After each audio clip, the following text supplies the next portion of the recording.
মানুষ কোনো কিছু অতিরিক্ত সহজে যদি পেয়ে যায় না, তাহলে সেটার কদর করতে জানে না। এটা কিন্তু সবার ক্ষেত্রে এক।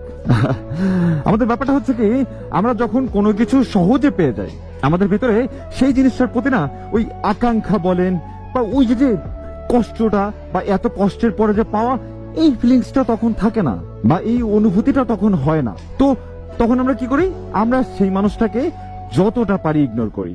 এটা আমরা সবাই করি। কারণ দেখবেন, যে মানুষটা আমাদের সারাটা দিন সময় দিচ্ছে, আমরা সেই মানুষটাকে কিন্তু সব থেকে তুচ্ছ মনে করছি। দেখবেন, যে মানুষটা আমাদের অতিরিক্ত কেয়ার করতেছে, আমরা কিন্তু সেই মানুষটাকেই ওইভাবে কেয়ার কখনোই করি না। বরং আমাদের যে কেয়ার করার লিস্টটা, তার অনেক নিচেই থাকে তাদের নাম। এটা আমাদের দোষ বলবো বা স্বভাব বলবো, হতে পারে কোনো কিছু একটা, বাট আমরা করি এটা। বা তার যে অনুপস্থিতিটা, এটা আমরা কখনো বুঝতে পারি না, কারণ সে তো আমাদের সাথে সবসময় থাকতেছে, তাই না? আমরা তাকে সময় দিই বা না দিই, তাতে তো কিছুই যায় আসে না, বাট সে কিন্তু আমাদের সাথে আছে সবসময়।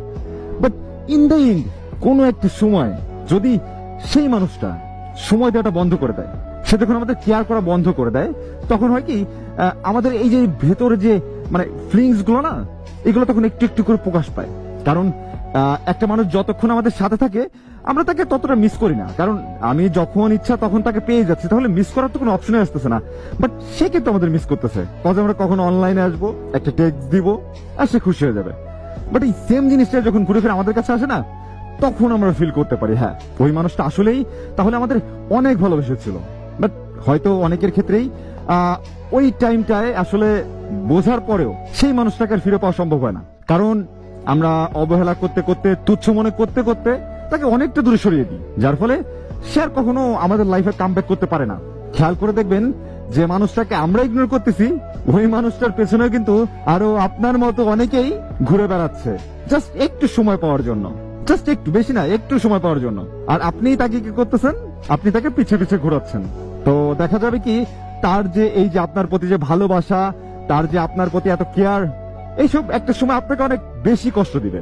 একটা সময় অনেক বেশি মনে পড়বে যে ওই মানুষটা আমার সাথে এরকম কেয়ার করতো, ওই মানুষটা আমাকে এতটা ভালোবাসতো, বাট এরকম তার এখন কেউ ভালোবাসে না। তখন আপনি তার অনুপস্থিতি বুঝতে পারবেন।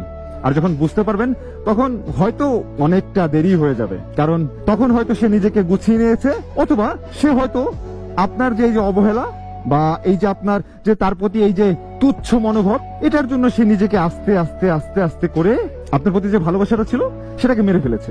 কারণ একটা জিনিস মাথায় রাখবেন, একদিনে হয়তো কোনো কিছু শেষ হয়ে যায় না, বা একদিনে অবহেলাতে হয়তো কিছুই শেষ হয়ে যাবে না। বাট আপনি যদি রেগুলার একটা মানুষকে অবহেলা করে যান, তার ফিলিংস গুলাকে, তার ইমোশন গুলাকে জাস্ট তুচ্ছ মনেই করে যাচ্ছেন, একটা সময় সেই মানুষটা আপনাকে কখনোই ভালোবাসবে না, কখনোই আর আপনার হয়ে থাকবে না।